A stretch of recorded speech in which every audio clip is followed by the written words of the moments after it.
So here it is, Apple's newest flagship, the iPhone 16 Pro Max in black titanium.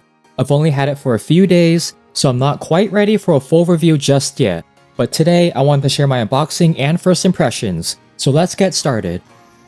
Okay, the box is very similar to last year.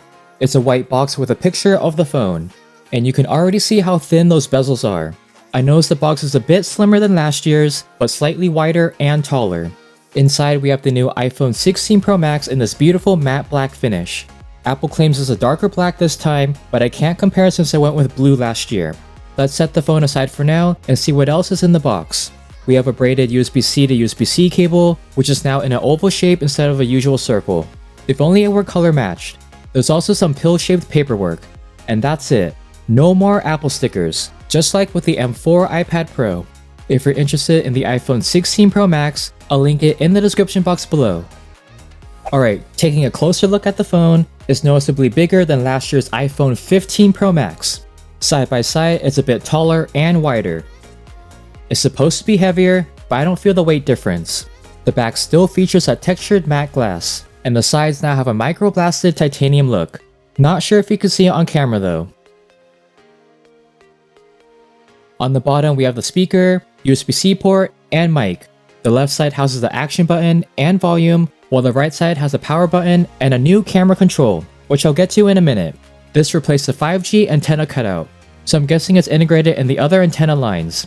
Apple didn't state it's a real button, but it simulates a click just like with the MacBook's trackpad and Magic Keyboard for iPad Pro. So the screen looks the same as last year. Same OLED display, same 120Hz ProMotion, same 2000 nits peak brightness. But there are a few improvements. The iPhone 16 series is covered by a tougher ceramic shield. I'm not a screen protector or case person, so let's see how durable it is down the road. It's now a 6.9-inch screen, which is 0.2 inches larger than last year. And it's a big screen, but it's not too bad since the bezels are super thin. Here it is compared to the iPhone 15 Pro Max. The new camera control is actually pretty cool. It's a nice little shortcut for the camera and tools. But now I need to find a new purpose for the action button. I'll set it to Final Cut Camera in the meantime. So when the screen is off, pressing the camera control will wake it up, and a second press will launch the camera. From there, a light press opens up the tool it's currently on, and a double light press opens the camera tool switcher. Slide your finger to the one you want, and light press to select it. If you want to take a photo, just do a deeper press. And if you do a deeper press while holding it, it'll start recording video until you let go. In landscape mode, the camera control is in a nice spot, but in portrait, it's a little bit awkward. It feels a bit uncomfortable to hold, and might require some two-handed operation. The cameras are another major highlight.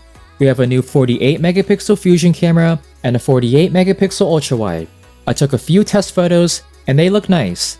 Not nice like upgrade your 15 Pro Max, but upgrade your older iPhone. As someone who records all of their YouTube videos on a smartphone, I'm looking forward to the video side of things. There's 4K 120fps support in ProRes log. It's gonna eat up my storage, but I want to see how nice it looks. There's also a new audio mix feature that will let you isolate your voice from the background. Under the hood, there's a new chip, the A18 Pro. It's supposed to be even faster and more power efficient, but I never found iPhones to be slow in the first place. It will give some headroom though when it's on the older side. There's also improved thermal cooling, which should allow for higher performance over a longer period of time. I'll definitely test this chip out with Honkai Star Rail and Zenless Zone Zero. The A18 Pro and regular A18 were also made for Apple Intelligence. I'm testing iOS 18.1 Beta 4 at the moment, and so far, it's pretty good. Battery life is even longer this year, which is always a plus. I'm still in the early days, so the phone is learning my usage patterns, but I'm curious to see if it can last me 2 full days on a single charge. The iPhone 16 series also received a nice boost in charging speeds. They now support up to 45 watts wired charging and up to 25 watts wirelessly with the updated MagSafe. I'm still using my Anker Cube with only 15 watts, but it's nice to have faster wire charging. I think the iPhone 16 Pro Max will be a solid upgrade, especially for content creators. If you have any questions that you want me to cover in more detail, be sure to leave them in the comments down below. Thanks for watching, and if you haven't already, please like, subscribe, and hit the bell so you'll be notified when I post new videos. And I'll catch you guys in the next one. Bye!